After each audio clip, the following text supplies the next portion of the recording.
In this video, we're going to explore yet another tool that we can use to test whether a series converges. Like the other convergence tests that we've seen, the alternating series test works on a very specific type of series. An alternating series is a pretty straightforward idea. It's a series where every other term is positive and every other term is negative. There are many ways to define an alternating series formally, but definitions generally look like this. Notice the negative 1 to the nth power. This is an indicator we'll typically look for when identifying an alternating series. Here are a few examples of various alternating series. Notice that the first example has the negative 1 to the nth power, and that's multiplied by an expression that's positive for all values of n. The second example looks a little different, but has an expression that's always negative raised to the power of n. This makes the terms positive for even powers of n and negative for odd powers of n. The last example is the least obvious example of an alternating series. This one takes advantage of the oscillating nature of the cosine function to replace the negative to the nth power. If you're not sure if a particular series alternates, a good strategy is to write out the first few terms.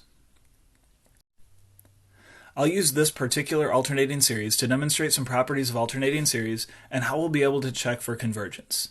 Notice that this alternating series is also a geometric series with a common ratio of negative 1/2. So we already know the series converges, and more specifically, it has a sum of 2/3. If we take a look at the partial sums for this series, you can see that they approach the expected sum of 2/3.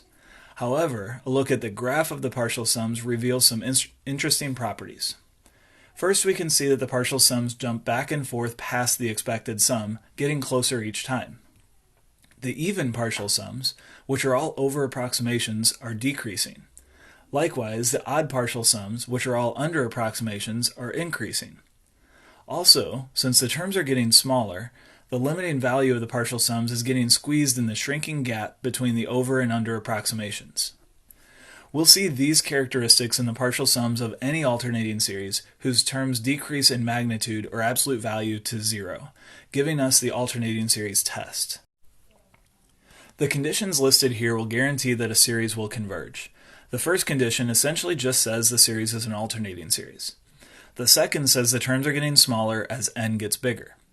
We can verify this condition by showing that u sub n is greater than u sub n plus 1. The third says that the terms approach 0, which would have to be true for any series that could converge due to the nth term test for divergence. If any of these conditions is not met, then the alternating series test is inconclusive. However, when these conditions are met, we can say that the alternating series converges by the alternating series test because the terms decrease in magnitude to 0.